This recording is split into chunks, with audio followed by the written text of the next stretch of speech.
बोले तो भीड़ू यानी जैकी दादा यानी बॉलीवुड के चर्चित नाम जैकी श्रॉफ का आज जन्मदिन है। 90 के दौर में जैकी श्रॉफ का फिल्म इंडस्ट्री में वो जलजला रहा कि एक समय उन्हें सबसे अधिक लोकप्रिय अभिनेता भी कहा गया, क्योंकि जैकी ने इमोशन, रोमांस और एक्शन की वो मिली जुली क्षमता दिखाई जो कम ही देखने में मिलती है। खैर, हम बात कर रहे हैं जैकी दादा के भीतर वाले उस हीरो की जिसे लोकप्रियता की मंद मंद आंच पर भोपाल में पूरे सुकून के साथ पकाया गया। सुनने में अजीब लग सकता है, लेकिन कुछ तरीकों में वाकई ऐसा ही हुआ जैसा हम आपको बताने जा रहे हैं। साल 1983 में मशहूर फिल्मकार सुभाष घई ने अपनी फिल्म हीरो रिलीज की। ये वो समय था जब फिल्मों के पोस्टर किसी भी शहर में उनकी एंट्री की सूचना का सबसे बड़ा माध्यम माने जाते थे। इन्हीं पोस्टर्स पर भोपाल के लोगों ने हीरो और हीरोइन के रूप में दो नए चेहरे देखे, यानी जैकी श्रॉफ और मीनाक्षी शेषाद्री। ये फिल्म शहर के दो थिएटर ज्योति और राधा में लगी थी। उस दौर में ज्योति की खासियत ये थी कि वहाँ कोई भी सुपरहिट फिल्म भी महज एक सप्ताह के लिए ही लगती थी। खास बात यह भी कि ज्योति का उस समय वाला मैनेजमेंट फिल्में भी बहुत चुनकर लगाता था, इसलिए नामालूम किस्म के हीरो और हीरोइन की हीरो फिल्म के ज्योति में लगने पर लोगों को ताज्जुब हुआ।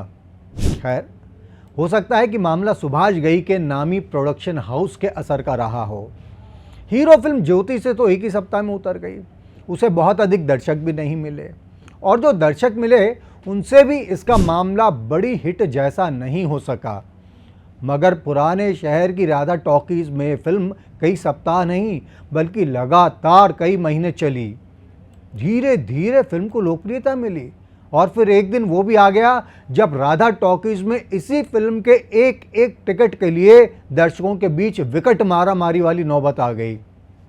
इसका असर ऐसा भी रहा कि भोपाल में दमदार किस्म के युवकों के बीच खुद को जैकी या दादा और या फिर जैकी दादा कहलाने का शौक दीवानगी की हद तक बढ़ गया। फिर एक दिन ऐसा भी आया कि राधा में इस फिल्म का नया प्रिंट चलाए जाने लगा। लोकप्रियता का आलम ये कि इस नए प्रिंट वाले समय में ही इस फिल्म को राधा सहित नए शहर की रंग महल में लगाया गया और वहाँ भी इसे देखने के लिए दर्शकों की भीड़ टूट पड़ी।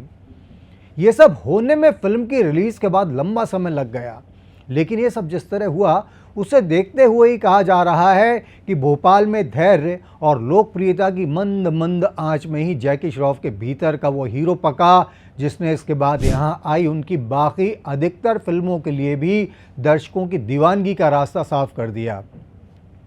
जैकी के लिए लोग इतने उतावले थे कि उनकी फिल्म राम लखन के रिलीज वाले दिन उसकी रील समय से भोपाल नहीं आ सकी। नए शहर के सरगम थिएटर में पहला शो कैंसिल करना पड़ गया। सिनेमा के प्रबंधन ने लोगों से टिकट के पैसे वापस देने की पेशकश की, लेकिन सिनेमा के खचाखच भरे परिसर में ज़्यादातर लोगों ने टिकट वापस करने की बजाय 3 घंटे तक फिल्म के शो के लिए इंतज़ार करना ही मुनासिब समझा। समय के साथ ही जैकी दादा का वो दौर अब जा चुका है।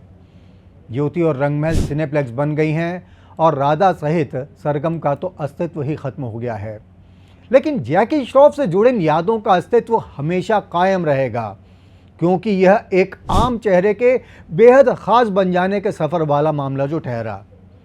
अनादि टीवी मध्य प्रदेश में यादों का यह सफ़र यहीं तक। जैकी दादा को जन्मदिन की अनंत बधाइयों के साथ अब आपसे विदा लेते हैं। फिर मिलेंगे। नमस्ते।